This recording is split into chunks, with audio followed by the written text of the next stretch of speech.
khá là nhanh luôn mọi người.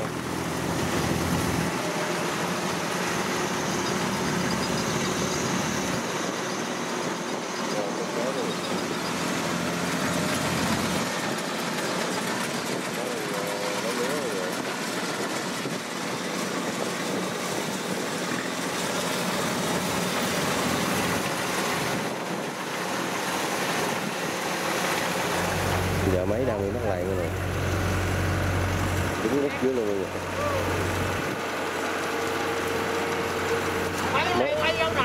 Mới thay giặt đầu tiên là bị lúng rồi mọi người.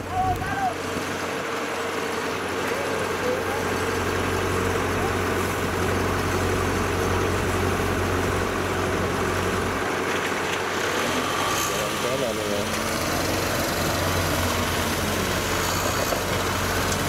Mới xuống là nó đã bị lúng rồi mọi người.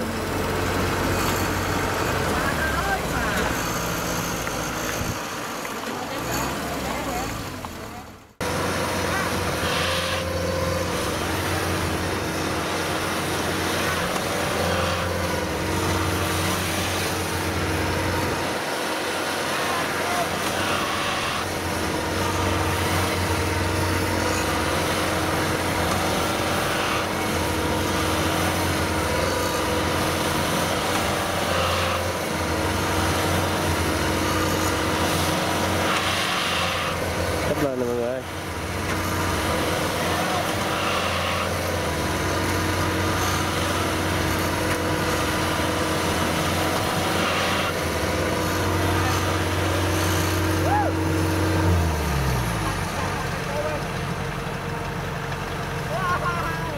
Nè này chứ không phải cắt lúa.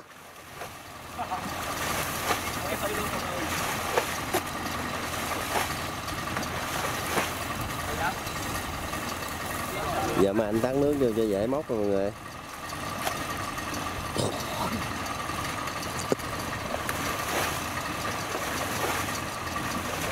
Mấy cô ta DC93 bị mất lầy quá dữ mọi người.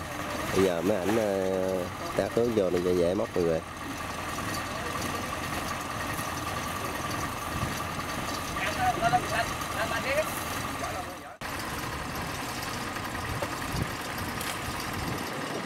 Chưa vô móc đất cho mà ra hết mọi người.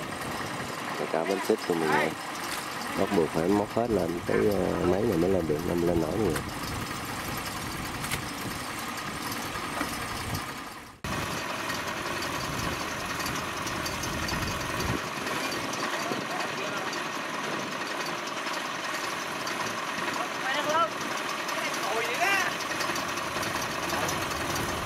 Giờ mấy anh đang muốn xem cái đường chạy nhau rồi.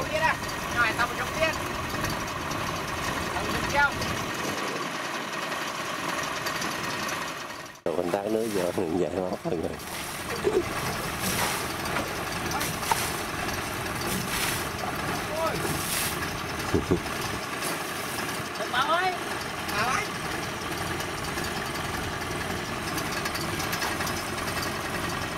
Mấy bắt lại còn giỡn nữa rồi.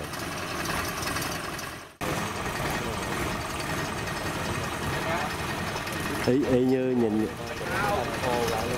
nhìn y như trong phi vậy.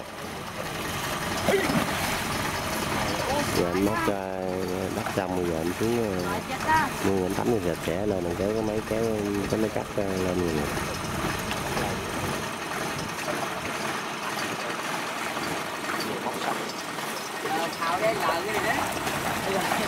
Lại chọn đi. Không.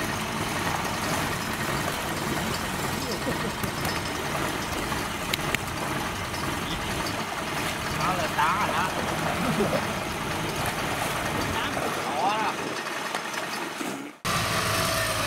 Giờ anh mới kéo lại kiếm đường khác thì vô rồi. Cái này kéo không xong rồi, giờ kiếm cái đường khác thì vô kéo tiếp rồi.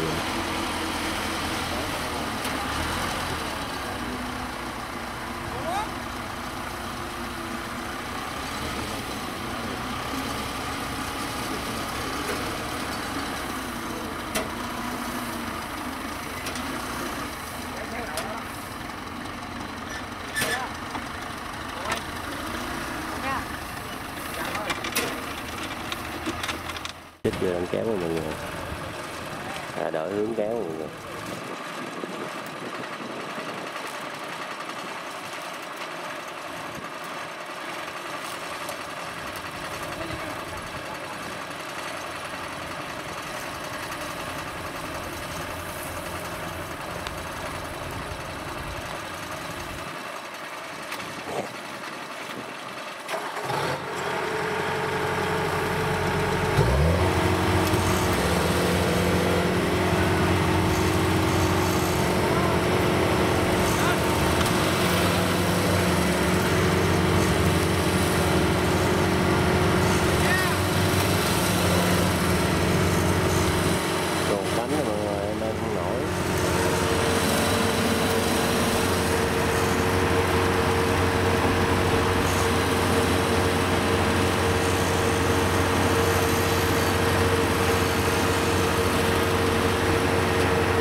Lên nữa mọi người.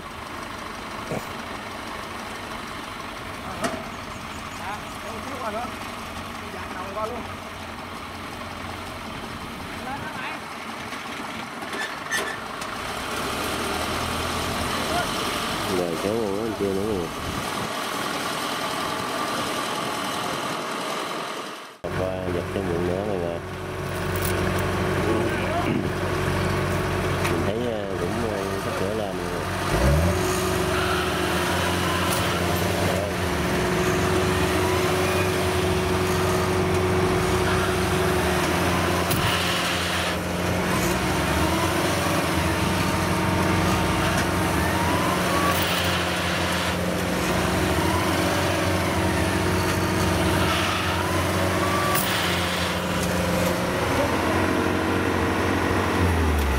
Rất là dễ luôn.